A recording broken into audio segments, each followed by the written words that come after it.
বন্ধুরা, অঞ্জলিস কিচেনে আপনাদের সকলকে স্বাগত। বন্ধুরা, আমি আজ করে দেখাবো নিরামিষ পনির কারি। এই নিরামিষ পনির কারি কীভাবে বানাই আপনারা দেখতে থাকুন বন্ধুরা। প্রথমে উনানে কড়াই বসিয়ে পরিমাণ মতো সরিষার তেল দিলাম। তেলটা একটু গরম হতে খুন্তি দিয়ে নাড়াচাড়া করে দিলাম বন্ধুরা। এবারে এর মধ্যে আমি ডুমো ডুমো করে কেটে রাখা আলুগুলো দিয়ে দিচ্ছি। এটাকে একটু লাল লাল করে আলুটাকে আমি ভেজে নিচ্ছি বন্ধুরা। এবারে এর মধ্যে একটু দিয়ে দিচ্ছি বন্ধুরা হলুদ গুঁড়ো দিয়ে ভালো করে খুন্তি দিয়ে নাড়াচাড়া করে নিচ্ছি বন্ধুরা। একটু লাল লাল করে ভাজবো তো আলুটা, সেই জন্যে ভাজাও হয়ে গেছে আমার। আমি খুন্তি দিয়ে একটা পাত্রের মধ্যে আস্তে আস্তে করে আমি আলুগুলোকে তুলে নিচ্ছি বন্ধুরা। এবারে ওই তেলের মধ্যে আমি দিয়ে দিলাম পনিরের টুকরোগুলো। ভাজার জন্য পনিরের টুকরোগুলো তেলের মধ্যে দিয়ে দিলাম বন্ধুরা। এবারে পনিরটা আমার ভাজা হয়ে এসেছে। আমি খুন্তি দিয়ে একটা পাত্রের মধ্যে তুলে নিচ্ছি পনির ভাজাগুলো। এইবারে ওই তেলের মধ্যে কিছুটা শুকনো লঙ্কা ফাটিয়ে দিলাম, আর দিলাম বন্ধুরা গোটা জিরা একটু আমি এর মধ্যে দিয়ে দেব। তারপরে দিচ্ছি বন্ধুরা টুকরো টুকরো করে কেটে রাখা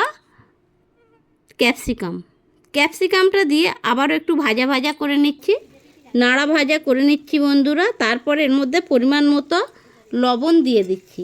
পরিমাণ মতো লবণ দিয়ে এইবারে এর মধ্যে দিয়ে দিচ্ছি আমি লম্বা লম্বা করে কেটে রাখা টমেটোটা দিয়ে বন্ধুরা একটু খুন্তি দিয়ে নাড়াঘাঁটা করে দিচ্ছি। তারপর দিয়ে দিচ্ছি পরিমাণ মতো হলুদ গুঁড়ো দিয়ে এবারে খুন্তি দিয়ে ভালো করে নাড়াচাড়া করে দিচ্ছি, যাতে করে একটু ভাজা ভাজা হয়ে যায়। এই জন্য আমি নাড়াঘাঁটা করে দিলাম বন্ধুরা। তারপরে দিয়ে দিলাম আদা আর কাঁচা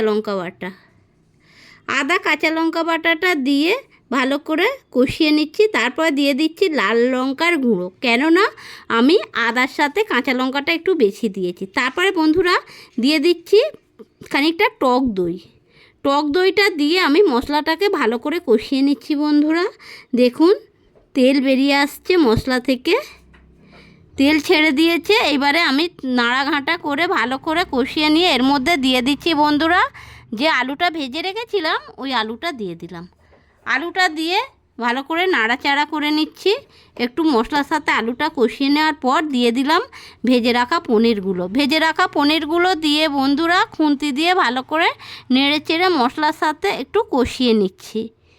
তারপরে দিয়ে দিচ্ছি বন্ধুরা পরিমাণ মতো জল দিয়ে এইবারে আমি এটা একটু সিদ্ধ হতে দেব বন্ধুরা।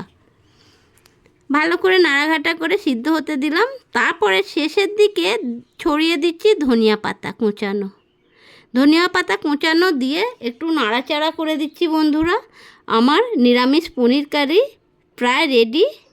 এইবারে নামানোর পালা। দেখুন বন্ধুরা কত সুন্দর হয়েছে আমার নিরামিষ পনির কারিটা। নিরামিষের দিনে ভাতে আর কিছু লাগবে না, এই পনির কারি হলে পারেই সব ভাত খাওয়া হয়ে যাবে।